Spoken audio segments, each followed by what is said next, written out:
চলছে আইপিএল, আর তার আগে নিলামে রেকর্ড খরচ করে স্টারকে কেনে কলকাতা নাইট রাইডার্স। মোট 24.75 কোটি টাকার বিনিময়ে কলকাতায় খেলতে আসেন অস্ট্রেলিয়ান স্পিড স্টার। আশা ছিল দলের প্রধান পেস ব্যাটারের দায়িত্ব সামলাবেন তিনি।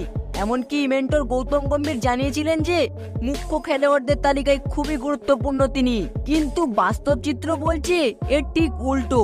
দলের এক্স ফ্যাক্টর তো বাদই গেল, সাধারণ মানের বোলারও হয়ে উঠতে পারেননি স্টার্ক। এখনো অবধি মোট 6টি ম্যাচ খেলেছেন, কিন্তু ভক্তদের আশা পূরণ করতে পারেননি তিনি। একটি ম্যাচে মন্দের মতো ভালো পারফর্ম করতে পারলেও বাকি সমস্ত ম্যাচে ব্যর্থ তিনি। কলকাতার ফ্যানদের মতে স্টার্কের কারণেই রাজস্থানের কাছে হারতে হয় কলকাতাকে। বর্তমানে স্টার্কের কারণে কলকাতাকে ম্যাচ হারতে হচ্ছে। বর্তমানে তার পরিসংখ্যান যে কোনো অতি সাধারণ বোলারের চেয়ে কোনো অংশে ভালো নয়। মোট 6টি ম্যাচ খেলেছেন তিনি, আর 6টি ম্যাচে মোট 232 রান দিয়েছেন তিনি। স্টার্কের ইকোনমি রেট 10.5 এবং তার সেরা বোলিং স্পেল 28 রান দিয়ে তুলে নেন 3 উইকেট। একটি ম্যাচ ছাড়া বাকি সমস্ত ম্যাচের ক্ষেত্রে ফ্লপ তিনি।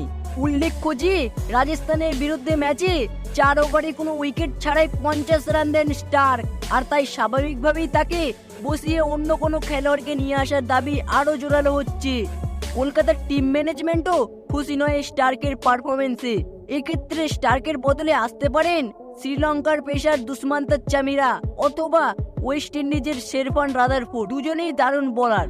রাদারফোর্ড তো আবার ব্যাটিংও করতে পারেন দুর্দান্ত। এখন দেখার বিষয় আবার আগামী ম্যাচেও স্টারকে সুযোগ দেয় কলকাতার টিম ম্যানেজমেন্ট, নাকি নতুন খেলোয়াড়দের সুযোগ দেবেন। তো বন্ধুরা, আপনাদের কি মনে হয় মিচেল স্টার্কের এই ধরনের খারাপ পারফরমেন্স হওয়ার পর তাকে কি বসানো উচিত? তা অবশ্যই কমেন্ট বক্সে লিখে জানাবেন। আর মিচেল স্টার্কের পরিবর্তে কি এই শ্রীলঙ্কার পেসার দুষ্মন্ত চামিরা অথবা ওয়েস্ট ইন্ডিজের অলরাউন্ডার শেরফান রাদারফোর্ডকে কি খেলানো উচিত? তা কমেন্ট বক্সে অবশ্যই লিখে জানাবেন। তো বন্ধুরা, ভিডিওটি একটু ভালো লেগে থাকলে একটি লাইক করে দেবেন এবং চ্যানেলে নতুন হলে চ্যানেলটি সাবস্ক্রাইব করে দেবেন। ধন্যবাদ।